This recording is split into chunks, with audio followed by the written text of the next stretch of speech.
I told him to go ahead and Good evening, ladies and gentlemen, and welcome to Talk of the Town. Tonight we're especially pleased to have with us Rushern Baker, who used to head the delegation from Prince George's County. He did a great job there, and he's running for the county executive's job, and he always has been good and a fair friend of the people here in Bowie.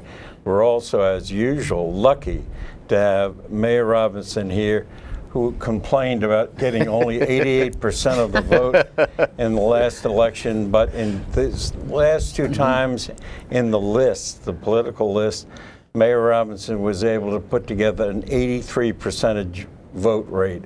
And if you can get that out of Bowie, I think you'd do well. I would love to have it. And of course, Lynn Scarpont, who is the aide to the comptroller and also a lawyer here in Bowie. And if there's anyone that knows all there is to know about wills and estates, it's Lynn Scarpont. I would recommend her to all my friends. And some of my friends are in that area. Do you have any friends? Well, not many, but the one that I know, I'll recommend. Well, Rushern, it's great to have you here, and I'd like to start off in asking you just a simple question. You can answer it in any way you want. What are you thinking about in terms of when you're county executive? What are the things that you're really pushing for in the county? Well, first of all, Terry, thank you for having me back, and it's always great to be here with Lynn. And you know, with the mayor, you know, I'd love to get your precinct workers and and figure how, you know, we can get 88% of the vote here. I think it's timely, as I prepare to run for county executive in 2010, that I come back to Bowie. The citizens of Bowie and the county, in working with the education system here in Bowie, has done a fantastic job. You know, as I said before, when I was here, my youngest child was educated here at Heather Hills. And I look at the education that she got at Heather Hills and the foundation that it laid. Now she's a sophomore in high school. My wife and I don't have to worry about whether she's qualified to go on to college. That foundation laid it for everything else that would happen. Those are the type of things that I want as county executive for every child in Prince George's County to have. I know here in Bowie that there are problems in terms of with overcrowding in our school systems, but that's really, it's a blessing and a curse. It's a blessing because it means that people want to send their children to schools here. It's a curse because it does cause overcrowding. What I want to do as county executive is provide the quality education for every child throughout Prince George's County, so that we not only, you know, can be #1 in the state in our education system, but it will help us attract businesses that we need here to keep our property taxes low. So I want to do that as county executive.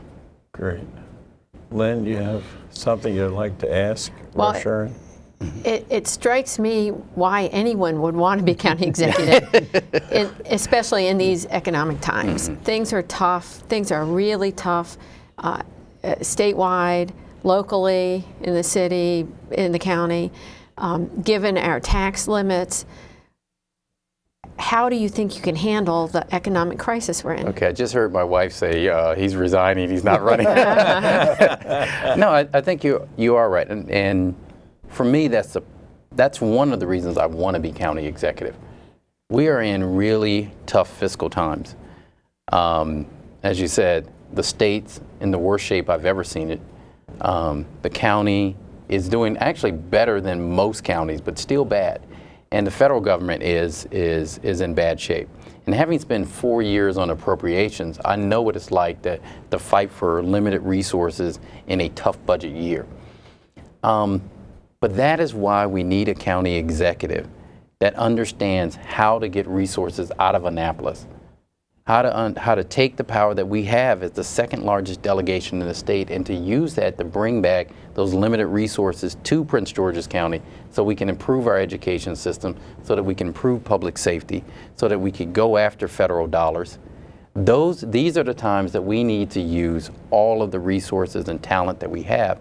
And for somebody who spent 8 years in Annapolis, you know, looking at how the process works, spent 8 years looking at how our education system, operates and what we need to improve it. I think it's a unique opportunity for me to be able to use those skills and resources to help us get the funding back.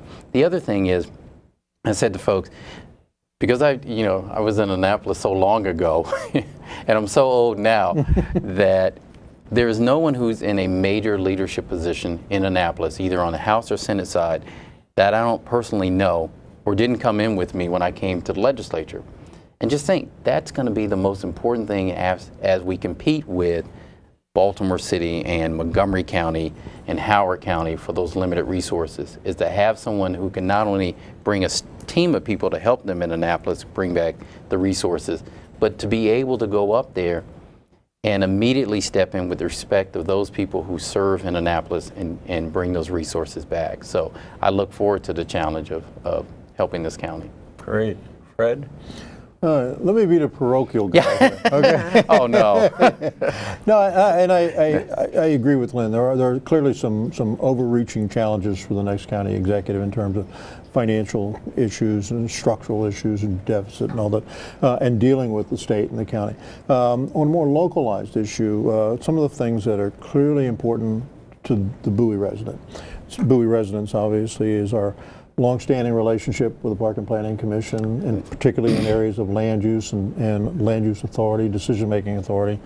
In what some of us see as a out-of-balance tax contribution to the Planning Commission versus the return on investment, and it's kind of an overall relationship to the Planning Commission. How do you see our ability to try to address those issues in a more equitable way, and perhaps whether you see the county executive taking a lead in trying to bring communities like Bowie along so that they can take over decision making in some kind of land use decision? Simple question. That was good. It's what I love best about you, Mayor Robinson. and as you know, we've had these discussions before. When I was chair of the delegation, it's not a problem that is that just happened immediately. Right. It's over the course, and if you have a city like Bowie, which is growing, both in terms of citizens moving in, but also has the ability to attract businesses out here, which is unique for a lot of places in the county. What I've proposed, and what I would propose as county executive, is that we lead the discussion with Park and Planning so that we have a true partnership. Not we tell you what to do, but we work in concert with Bowie to bring about the type of quality development that you want to see, but also in terms of how it impacts on your education system.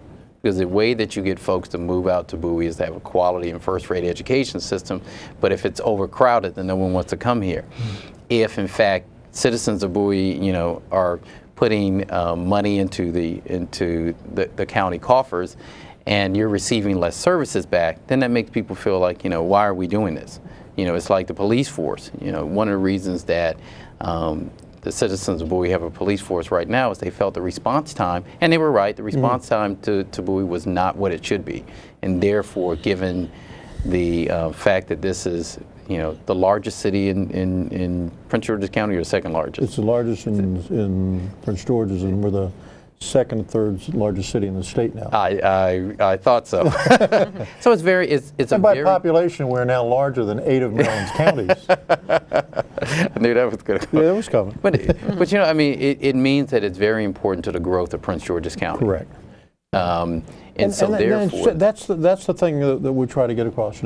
As the county goes, so too does Bowie. Right. And as Bowie goes forward, so too does the county. Right. The challenge we've had over the years is sometimes there's been this artificial friction between what kind of development is appropriate, what kind of adequate public facilities have to be in place prior to the development, and who's going to make some of those decisions, whether it's always going to be the county and the Planning Commission, or whether the city can have greater influence on making those final land use decisions. I don't think we've gone out of our way to say we're not asking for separate zoning authority. We're not asking for separate master plan authority. We're willing to operate within the bounds of the existing master plan, but we would like to consider the opportunity of having more local control over final decisions for development.